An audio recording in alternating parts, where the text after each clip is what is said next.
Mzuri Bwana. Ndio. Yesu ni mzuri sana. Tena sana. Tena sana. Ukimwamini Yesu, leo hii atayabadilisha maisha yako. Amina. Sikiliza nikwambie. Amina. Tunakutana na changamoto mbalimbali.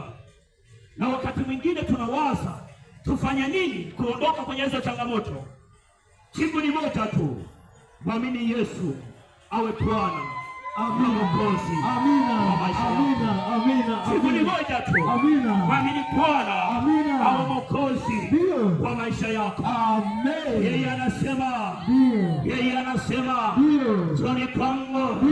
Ninyi nyote msumbukao na kulemewa na mizigo ya kama. Nami nitawapumzisha. Nami nitawapumzisha. Kwa Yesu kuna pumziko. Kwa Yesu kuna amani. Kwa Yesu kuna furaha. Kwa Yesu kuna tabasamu. Kwa Yesu iko furaha. Kwa Yesu iko faraja ambayo hakuna mwanadamu anaweza kukupa faraja ya namna hiyo. Sikiliza nikwambie nikiwa namalizia. Nikiwa namalizia. Yawezekana unayo pesa ya kutosha. Mtumishi. Na ni vizuri ukamiliki pesa nyingi sana. Mtumishi. Lakini pesa yako bila Yesu ni bure. Si kitu. Sikiliza nikwambie. Yawezekana unamiliki biashara kubwa sana. Lakini biashara hiyo bila Yesu si kitu. Mtumishi. Ndio maana wakati mwingine watu wengine majumbani kwao vitanda hawavilali. Hawavilali kwa sababu moja. Wamepewa masharti magumu.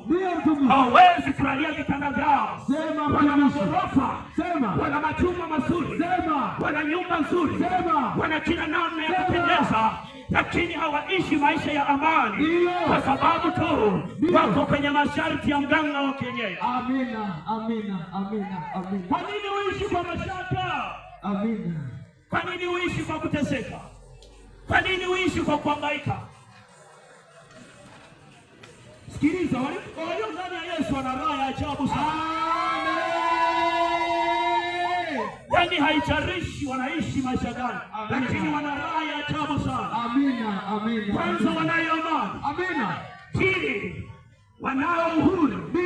Tatu, wataurithi uzima wa milele.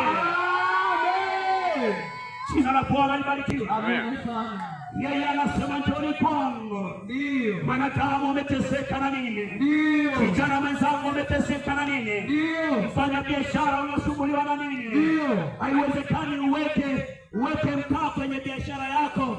Kwenye draw yako unaweka mkaa. Kwenye draw yako unaweka ile ndimu kavu. Kwamba unazia tumoreti.